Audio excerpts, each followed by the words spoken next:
హిందూ మతంలో అత్యంత ప్రియమైన దేవతలలో ఒకడైన వినాయకుడి పుట్టిన వెనుక ఉన్న మనోహరమైన కథ గురించి మీరు ఎప్పుడైనా ఆలోచిస్తున్నారా? వినాయకుడి మూలం దైవిక ప్రేమ, భక్తి, ప్రతికూలతలపై స్థితిస్థాపకత విజయోత్సవాలకు సంబంధించిన కథ. హిందూ పురాణాల ప్రకారం వినాయకుడిని సంతానోత్పత్తి, ప్రేమ మరియు అందం యొక్క స్వరూపుడైన దేవత పార్వతి సృష్టించారు. ఆమె స్నానానికి గోప్యత కోరుకుంటున్న పార్వతి, ఆమె వాడుతున్న గంధపు ముద్ద నుండి గణేశుడిని ప్రాణం పోసి ప్రవేశద్వారానికి కాపలా ఉండమని ఆదేశించింది.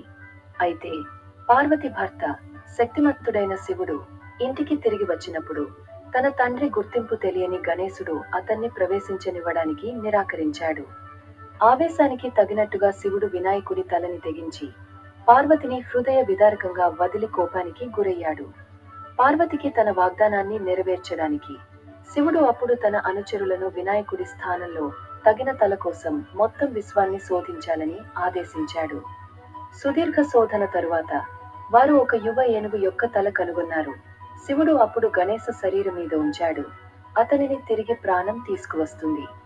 వినాయకుడి భక్తి మరియు స్వచ్ఛతకు ముగ్ధుడైన శివుడు అతన్ని నూతన ప్రారంభాలకు ప్రభువుగా మరియు అడ్డంకులను తొలగించేవాడు అని ప్రకటించాడు. ఈ రోజు వినాయకుడు హిందూ పాంథియోన్లో అత్యంత పూజిత దేవతలలో ఒకడు.